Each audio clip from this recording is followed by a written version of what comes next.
Uma pergunta aqui do Gedel. Tudo bom, Gedel? Doutor, por gentileza, poderia nos ensinar sobre os tipos de transmissão de imunidade, como a direta, cruzada e assim por diante?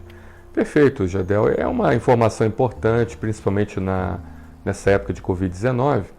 A imunidade direta, ela é uma imunidade adquirida ou pela infecção, pelo vírus, né, ou pela vacinação.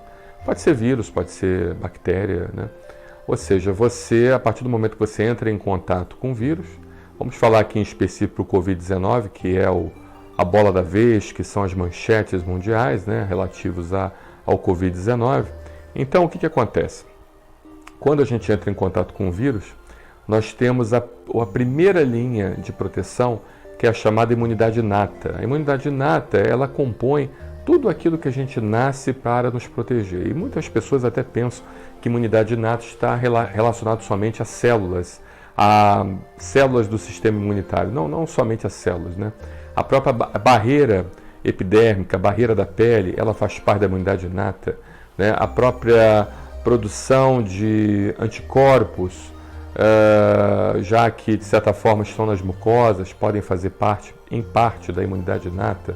Você também tem a produção celular das células que fagocitam, ou que praticamente que fagocitam os agentes invasores, né, como os macrófagos, como as células polimorfonucleadas, como você também tem as células natural killer que matam o agente, liberando substâncias que têm radicais livres, né, na sua composição, ou seja, substâncias que têm ação oxidante nas células e nas bactérias, nos vírus, e matando essas células, esses vírus e bactérias. Ou seja, você tem justamente toda uma estrutura formada desde o início do seu nascimento para combater essa invasão e que não necessite de uma criação de uma memória imunológica através da imunidade adquirida, né? Então, de certa forma, por isso que o paciente que é mais jovem, o paciente que é criança, o paciente que é adulto jovem, ele tem uma facilidade maior de combater os vírus e bactérias, né? Porque ele tem uma imunidade inata mais ativa e essa primeira fase consegue, em boa parte das vezes, não em todas, mas em boa parte das vezes, debelar essa infecção, principalmente as infecções virais, até porque as células epiteliais e os fibroblastos, eles liberam também uma substância chamada interferon alfa, interferon 1 alfa e beta.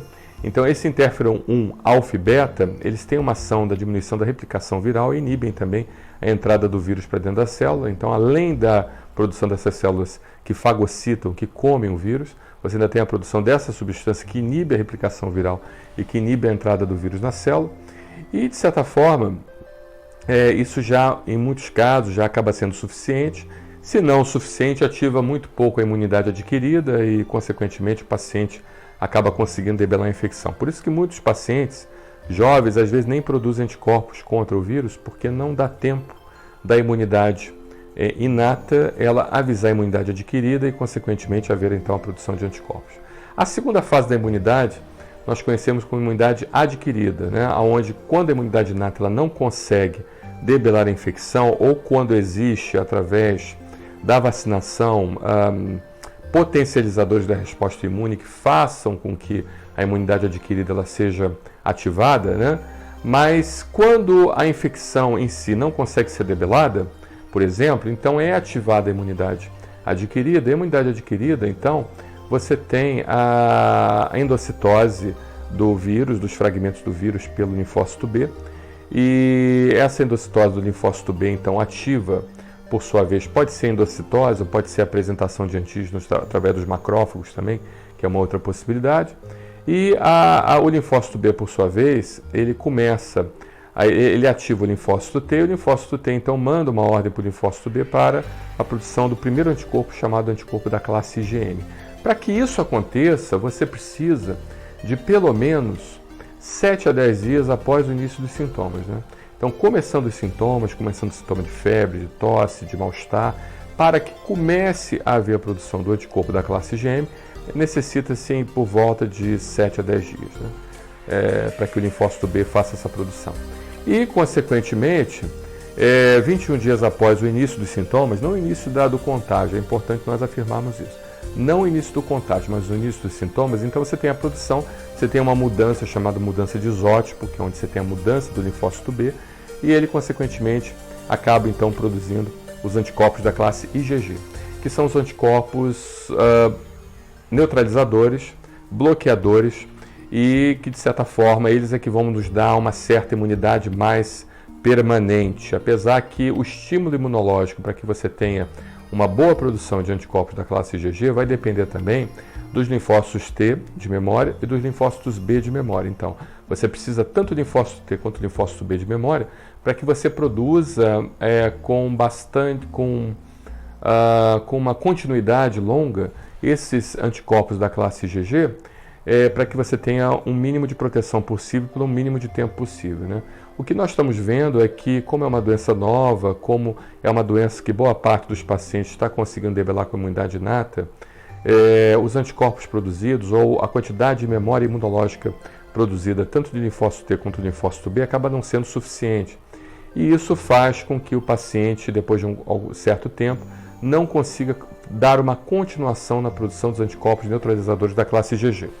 Muito bem, aí você me fala sobre a questão, aí eu te expliquei a questão da imunidade direta, né, que está bem explicado, e a questão da imunidade cruzada, né, como é possível alguns pacientes que, de certa forma, nunca pegaram Covid-19, não apresentarem sintomas e produzirem anticorpos sem necessariamente terem apresentado sintomas ou serem até mesmo terem descobertos que pegaram a doença, ou seja, um paciente que fez os anticorpos por fazer, deu positivo e, consequentemente, aqueles anticorpos estão positivos.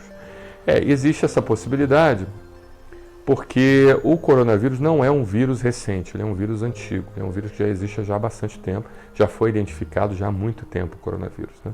Inclusive já tem até vacina para coronavírus utilizado no gado, né? Você tem o gado bovino, o gado suíno não tenho certeza, mas o bovino sim.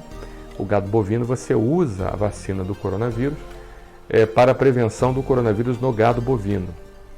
E o coronavírus também, ele atinge o paciente já há muito tempo, ele atinge o ser humano já há muito tempo, né? É importante nós dizermos isso.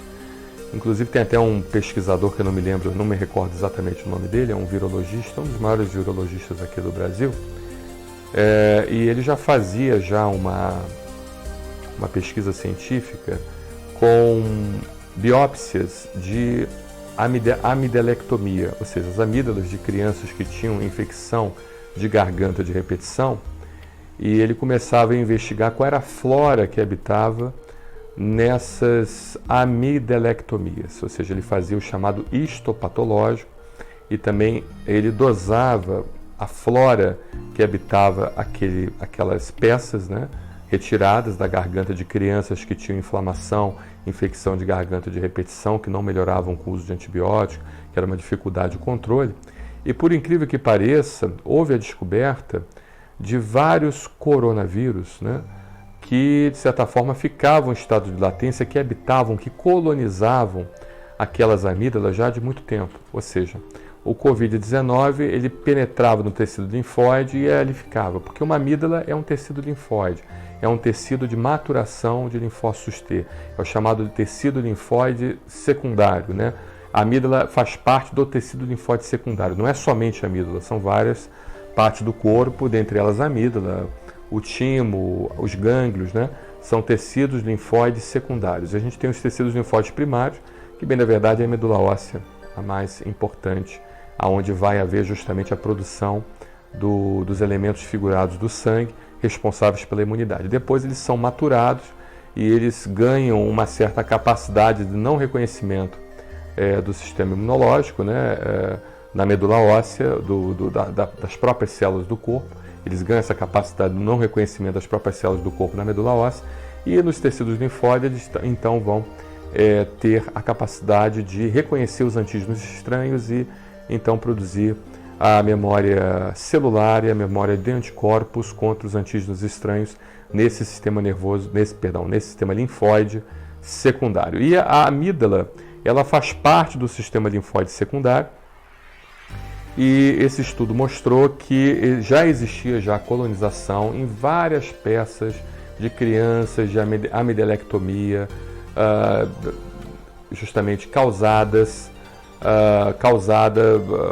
provocada por infecções de garganta de repetição, né? Aquelas amidalites de repetição que não melhoram com o uso de antibióticos. Então, uma das causas é a colonização, justamente o vírus coronavírus, não o Covid-19, mas o coronavírus, as outras cepas de coronavírus, estarem habitando aquelas amígdalas já de bastante tempo, entendeu?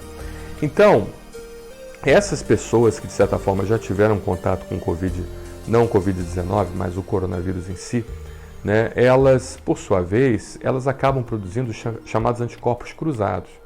Porque na imunologia, nós temos o antígeno, né? Um antígeno ele pode ser tanto um vírus, uma bactéria, ele pode ser uma poeira, um ácaro, ele pode ser o que for, né? Então, esse antígeno é que é o elemento necessário para o sistema imunológico reconhecê-lo e, a partir dali, produzir uma imunidade que vá justamente proteger aquele paciente posteriormente contra uma nova infecção.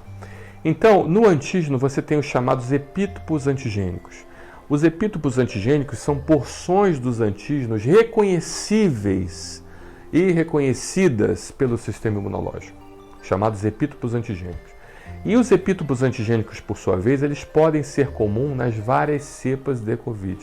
Não só de Covid, mas de qualquer tipo de vírus. Ou seja, um vírus da gripe que faz uma mutação e que tem uma mutação nova, se você tomou uma vacina de gripe a uma mutação antiga, certamente você vai ter um quantitativo de anticorpos reativos cruzados que vão reconhecer esses epítopos antigênicos comuns.